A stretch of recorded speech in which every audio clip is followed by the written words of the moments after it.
friends! Today we will be reading a story that's titled, Guess How Much I Love You, written by Sam McBratney and illustrated by Anita Jerram. Little Nut Brown Hare was going to bed. He held on tight to Big Nut Brown Hare's very long ears. He wanted to be sure that Big Nut Brown Hare was listening.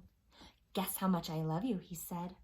Oh, I don't think I could guess that, said Big Nut Brown Hare. This much, said Little Nut Brown Hare, stretching his arms out as wide as they could go. Big Nut Brown Hare had even longer arms. But I love you this much, he said. That is a lot, thought Little Nut Brown Hare. I love you as high as I can reach, said Little Nut Brown Hare. I love you as high as I can reach, said Big Nut Brown Hare. That is very high, thought Little Nut Brown Hare. I wish I had arms like that. Then Little Nut Brown Hare had a good idea.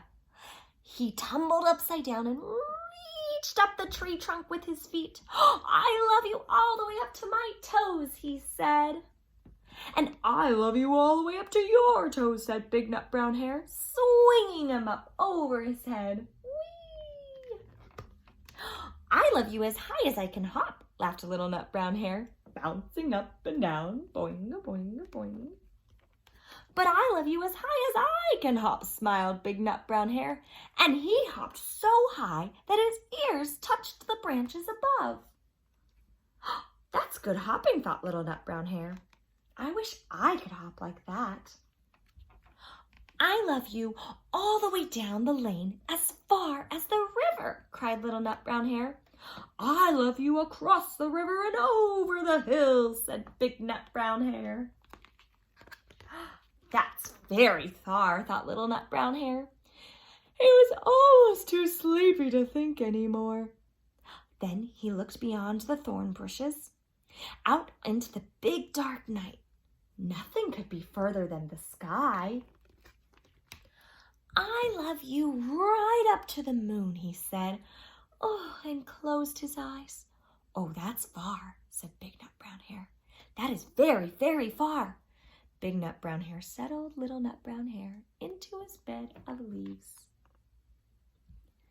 He leaned over and kissed him good night. Then he lay down close by and whispered with a smile, I love you right up to the moon. The end. That's the end of the story, friends. I hope you enjoyed reading that story with me. It's fun to think about who we love and what we want to tell them we love about them. It's important to tell someone just how much you love them. And the last thing I'll do is I'll teach you how to say, I love you in American Sign Language. You can just use one hand, whichever hand you want. You need your pinky, your pointer finger, and your thumb. You put them all out at once, and that means, I love you. Bye-bye, friends.